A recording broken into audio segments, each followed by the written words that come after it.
Welcome to the HR Happy Hour work break. You're here with Trish and Steve. Steve Bose, you're back. Hey, I'm back. Thanks for covering yesterday. I don't know You what were happened. busy. I was very busy, and then just things got asunder as things do sometimes.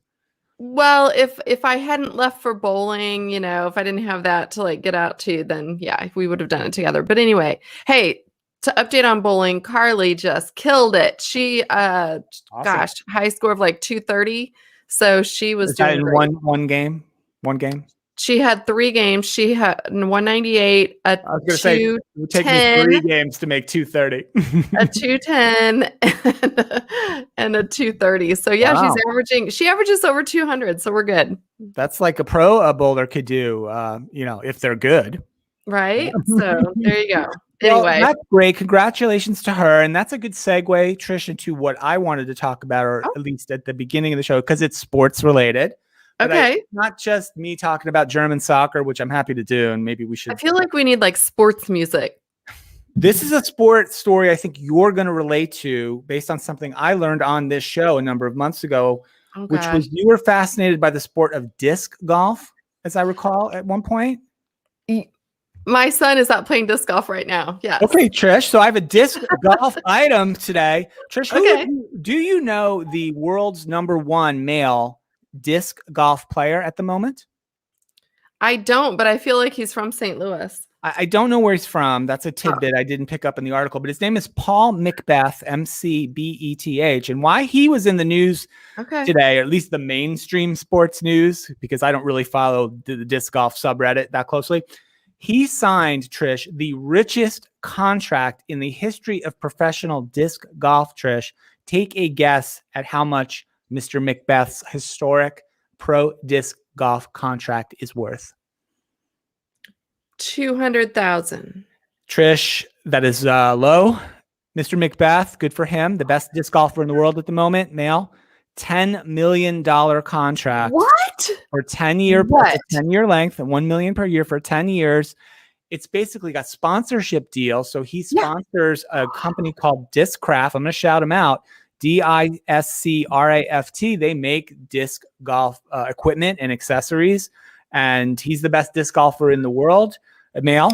And signed that he's the current world champion. He has 5 world championships under his belt. I was shocked, Trish. Much like you guessed 250,000. I was shocked when I heard about this. So maybe, Trish, your son out there disc golfing, it's a good way to spend some time. Maybe you should get out there too.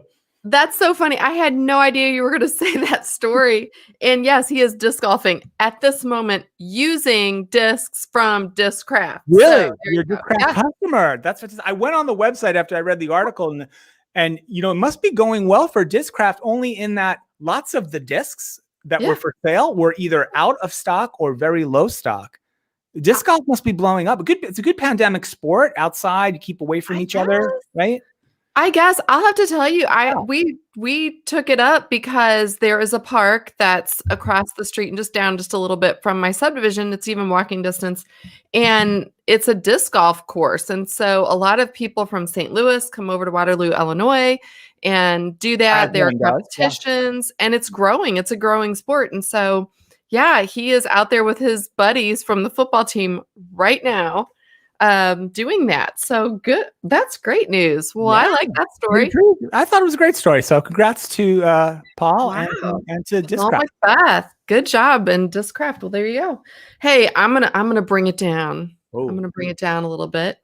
You ready? I am. Someone is retiring. Do you want to know who? Johnny Carson? No. Emma Watson. Do you know who Emma Watson is? Yes. Best known for her turn in the Harry Potter franchise as Hermione Granger. I watched all of those movies. I liked one of them, I think. But yes. She is 30, and it's time. Yeah. It's time to retire. Really. Yeah.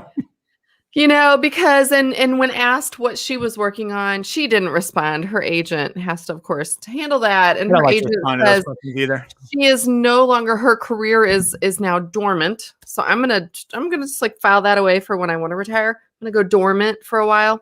And maybe she'll come back. We don't know. But for right now, she's retired and working on her relationship with her boyfriend. Wow, that must be some boyfriend. If you got that's a full-time job. Do I sound judgy? Like, no, good for her. She cashed in at a young age, was very successful. Those actors, those child actors were like 10, 11 years old when that stuff started, right? They were really, really young. They probably wrote it out a good decade. I don't know what the full arc of the Harry Potter movie series was. It probably, I bet it was about 10 years from 0 to beyond, right? Probably. Hey, we've been doing the happy hour for what, 12? So should we still not retired? Should we retire? Speaking of the happy hour, before I forget, we did just post a new show. Oh, yes. Today.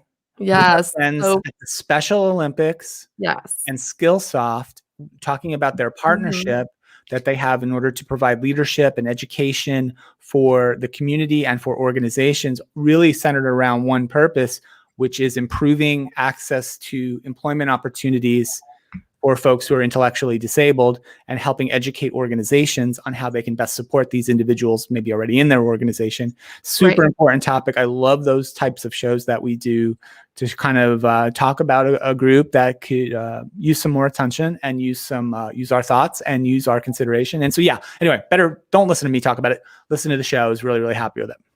Yeah, really good. I'm inspired by so many people, but yeah, Special Olympics. I mean, talk about people with good attitude and who just take whatever situation they're given and just make the most of it. So yeah, really, that's kind of the stories we need right now too, really, is the people who are resilient, right? Yeah. We talk a lot about that in the workplace. So having people who are agile and resilient, and I think they're certainly demonstrating that at the Special Olympics. Yeah, one more quick update, Trish. You talked to me, I think, on this show about Clubhouse, the Clubhouse app, and I did. I saw you got it. How did that happen? I think I raged a little bit about it being a little bit, what's the word, non-inclusive, right? Speaking of right. Did you get an iPhone? I acquired a kind of refurbished, used iPhone. I'm not going to become an iPhone person, but I did acquire one of these phones, and it was, I'm going to tell you what, a nightmare to get it started to set up, especially when I didn't have a phone number to give it, right? Because it's not my phone. You just want to use it as Wi-Fi. In order to get it turned on and get access to the App Store and get that app loaded and get that app working, Trish, I am not kidding you. 4 different times my Apple ID and password, 3 different text messages. Okay. 2 different text messages to my phone and then type in a number code, 1 email to my email and type in another number code. I know Apple's all about privacy, data privacy and security. I love that. The amount of steps I had to go through to get that one simple thing to happen today was unbelievable. So I did connect, and I wanted to mention it because you shouted me out to it a while back. And my friend Caleb Masters from Paycom, I'm wearing the Paycom hat today. He'd sent me an invite as well. So I joined, and I have 2 friends on Clubhouse now, yourself and Caleb from Paycom. And, hey, Caleb. And I'll figure, and I couldn't put a picture on my ID because it's an iPhone I've never used that doesn't have any pictures on it. And I had no way to access pictures. So I got to figure that part of it out too. But I'll figure out what to do on there at some point. And but I'm on Clubhouse. That's good. No, everyone go friend Steve on Clubhouse if you're on. I used my normal fake name though, and didn't use my name. So if you look on Clubhouse, search for Ricardo Montalban. No, you did not. Hey, you know what though? I think we should get Caleb to do a Clubhouse discussion with us on there now that you're on. Let's do it. Come on, Caleb. We can do that. Bring this together. Absolutely. Hey, listen, I know that you want to go outside because you've been working all day. I know I need to go get outside. It's a beautiful day in North Carolina. I'm dying. It is beautiful here in Illinois. I want to go up to the track. I've not been to the track. Can we fade out? Can we fade out on? I like the idea the other day, the last show we did together with the little fade out music. That I've got another song. Can we just go out on the fade? Just stop the show whenever you want. I'm nervous. I'm nervous about the song. In honor of my Toad the Wet Sprocket shirt. Oh goodness. Here we go. Just fade us out when you're ready. Fade to black. I kind of like when you dance us out. This is more my style, too, than the song from Monday. Not bad. All right. Bye, everyone. We look forward to seeing you back here tomorrow for our big show before the weekend. Have a great rest of your day.